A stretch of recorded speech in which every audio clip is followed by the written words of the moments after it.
India's Prime Minister Narendra Modi, a leader known globally for caution in both tone and timing, triggered an unprecedented political firestorm after delivering a scorching address to his National Assembly, an address that was expected to focus on routine global cooperation and upcoming economic partnerships but instead erupted into a direct, unfiltered assault on Britain's political establishment, with the sharpest blow aimed squarely at Labour leader Keir Starmer, whose name Modi spoke not diplomatically but with the precision of someone laying out a criminal indictment.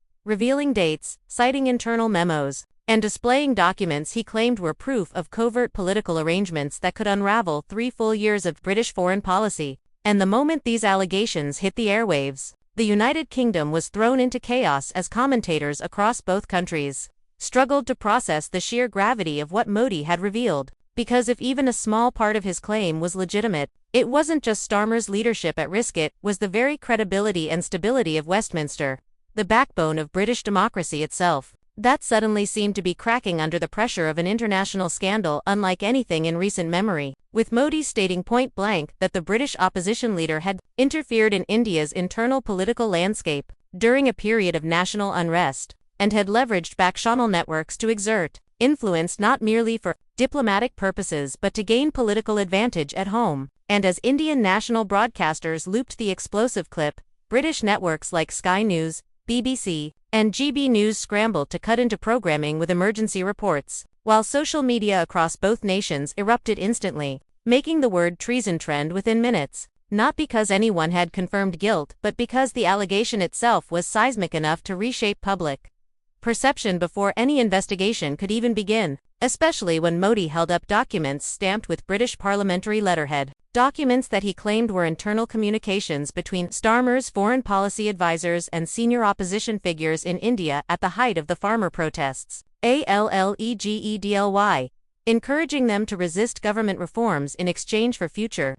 political support from the Labour Party and UK media, and because the dates of these messages aligned precisely with the period when Starmer publicly praised Indian protesters, a stance that at the time had seemed rooted in humanitarian concern but now, reframed by Modi, appeared to be part of a larger and more calculated political maneuver. Westminster went into instant meltdown, with Labour MPs seen rushing out of the chamber, shadow cabinet members demanding emergency briefings, and Conservative MPs using the scandal like fresh ammunition to declare Starmer a threat to national integrity, while one former defense secretary told reporters that if the documents were legitimate, Starmer had not acted like an opposition leader but like a saboteur. And as if that were not enough, within hours, a former Labour staffer anonymously confirmed that communication with Indian opposition leaders had occurred and even claimed that Starmer had personally approved the message content despite warnings about the potential consequences of interfering in another nation's internal affairs, allegedly brushing aside concerns with the belief that India would not publicly challenge the UK because they need Britain too much,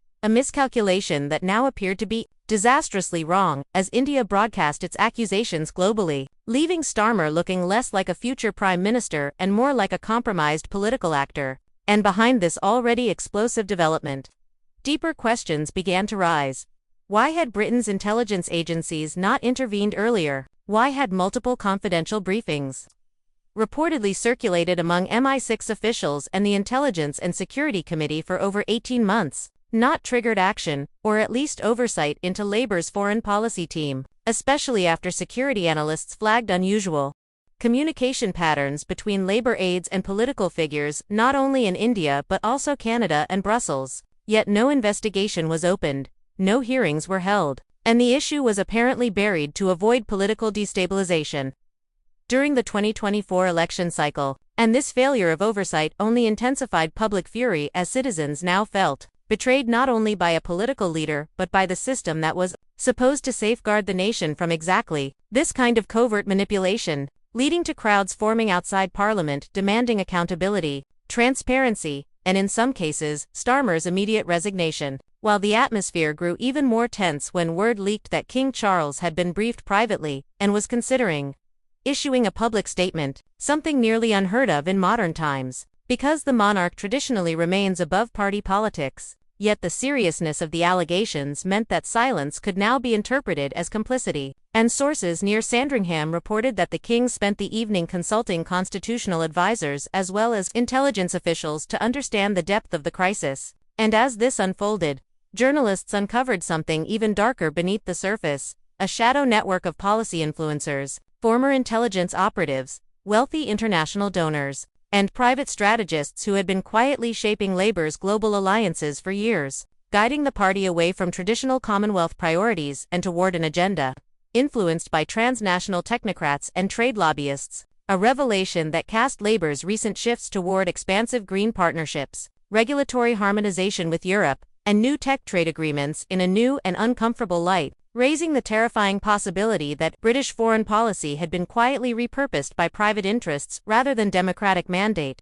something Modi's allegations now threatened to expose fully. And by the next day, Britain found itself holding its breath as Buckingham Palace, not Downing Street, became the centre of national attention, with crowds gathering outside the gates, journalists clustering in anticipation, helicopters circling overhead, and then at 12:07 p.m., the palace releasing an extraordinary statement in which the king announced that he had requested an emergency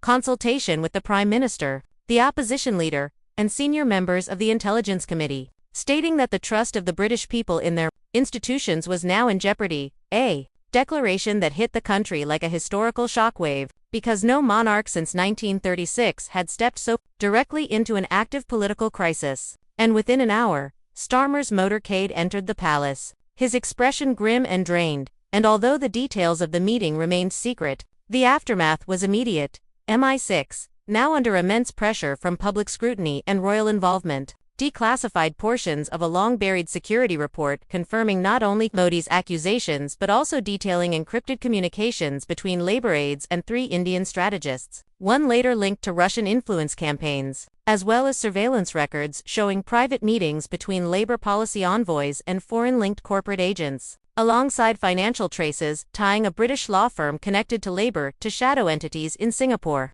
used for strategic payments, and internal memos revealing advisors openly discussing whether engagement with known allied state networks could be spun as innovative foreign policy if leaked. Memos that all but revealed an ideological gamble to boost Labour's geopolitical influence, regardless of the cost to Britain's diplomatic neutrality. And once these details emerged, panic surged through Westminster as members of the Intelligence Committee began leaking fragments of the truth to the media, while Labour ministers circulated a private no-confidence petition, one MP reportedly stating, "If Keir did this, he's put power before the country, that's betrayal." And outside the palace, crowds grew into the thousands, some waving Union Jacks and demanding royal intervention, others calling the entire system corrupt, staging protests with chants ranging from monarchy over mayhem to tear down Parliament. And Prime Minister Rishi Sunak, now trapped politically, faced immense pressure to act decisively. And soon Parliament entered a meltdown so severe that legislative activity collapsed entirely, leading Sunak to deliver a late-night address,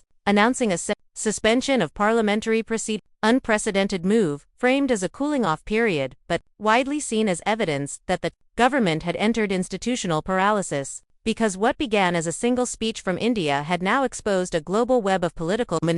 manipulation stretching across years and continents. And as televisions across Britain broadcast expert panels discussing the implications, historian after historian described this moment as the culmination of decades of eroding trust, expenses, scandals, Iraq, Brexit, PPE contracts, repeated lies leaving the public united not by political ideology but by raw disillusionment, with protests erupting in Glasgow, Liverpool, Bristol, and Birmingham, where demonstrators occupied council chambers and read the King's statement aloud as if it were new national doctrine, while online movements exploded, including one called Restore the Realm, which gained over 1 million signatures in 6 hours demanding a permanent royal oversight council to monitor foreign interference in politics. While a rival movement argued this was the moment to abolish the monarchy entirely, claiming that if even the Crown had to intervene, the system was broken beyond repair. And as Scotland hinted at renewed independence ambitions and Wales demanded constitutional guarantees, COBRA, the government's emergency council, was called not for war or terrorism, but to address the threat of democratic disintegration, with MI6 pushing for a sweeping investigation into foreign financial influence on both major parties dating back to 2015. But just as COBRA met, another whistleblower released documents tying a private royal family trust to a tech conglomerate in Hyderabad, accused of funneling money toward both Labour and certain Conservative MPs. An investment made when Charles was still Prince of Wales, which although not illegal created explosive optics that linked the monarchy itself, however, indirectly, to the same geopolitical entanglements fueling the crisis, leading King New to trend across Europe as the public spiraled into renewed outrage now directed at every corner of power: Parliament,